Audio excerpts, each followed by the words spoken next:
আর্জেন্টিনার শেষ দুই ম্যাচে লাউতারো মার্তিনেজকে মিস করেছেন সবাই। ইনজুরিতে পরে ৪৬ দিন মাঠের বাইরে ছিলেন। আর এই বিরতির পর মাঠে ফিরেই আগুন জ্বালালেন লাউতারো মার্তিনেজ। ইনজুরি কাটিয়ে দলে ফিরেই দেখিয়ে দিলেন কেন তিনি ইন্টার মিলানের সবচেয়ে বড় ভরসা।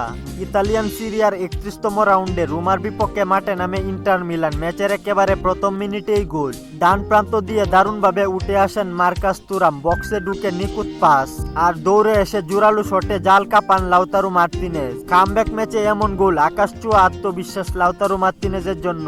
আর এরপর ম্যাচের ৫২ মিনিটে আবারও সেই একই সিনারিও, মার্কাস তুরামের গতিময় আক্রমণ আর সেই বল থেকে লাউতারো মার্তিনেজ গোলকিপারকে বোকা বানিয়ে বাঁকানো শটে করেন নিজের দ্বিতীয় গোল। ম্যাচে মাত্র ৫৮ মিনিট খেলার পর তুলে নেওয়া হয় তাকে, তবুও ৩টি শট ২টি গোল করে একেবারে ক্লিনিক্যাল পারফরমেন্স দিয়েছেন তিনি। এই সিজনে এখন পর্যন্ত ২৬ ম্যাচে ১৬ গোল এবং ৪টি অ্যাসিস্ট। এই ফর্মটাই বুঝিয়ে দেয় মার্তিনেজ কতটা ছন্দে আছেন। লাউতারো মার্তিনেজের এই দুর্দান্ত কামব্যাকের দিনে রোমাকে ৫-২ গোলে উড়িয়ে দিয়েছে ইন্টার মিলান। এই ফর্মে থাকলে ২০২৬ বিশ্বকাপে লাউতারো মার্তিনেজকে কে থামাবে? খেলাধুলার গুরুত্বপূর্ণ আপডেট পেতে আমাদের চ্যানেলটি সাবস্ক্রাইব করে পাশেই থাকুন।